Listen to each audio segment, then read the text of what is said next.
So till now we were just understanding the fundamentals of Amazon. It was just like we were doing hello hi with Amazon. So now we will jump to the complicated things, and these are the things for which I was making that base. I was trying to make you understand those fundamentals, because without understanding all of those things, it was really difficult to understand this product research and everything. So as I told that before we launch any product on Amazon as a private label seller, we need to do research. Okay, we need to find the product, and we call it winning product. So what we use the winning product, what is the criteria of winning product, we'll be discussing in the coming lectures.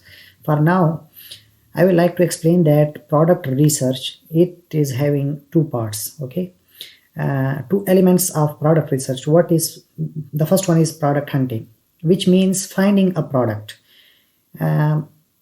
I will say like you are just moving on the surface of the water, sea. You are not diving deep.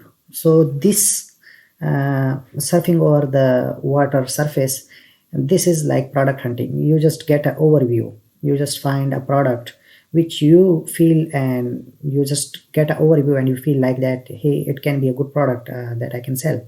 So this is the first step. And after that, it's product validation, that you dive deep into that product and you check every aspect of that product. You find the demand and the competition and which variation is selling the hot, and like so many things. So that is called validation, product validation. So after validation, you confirm the product idea and you confirm that this product that I have selected while my hunting phase, while my finding a product phase, so this product is really a winning product. And what is a winning product, we will be discussing that criteria in the coming lectures.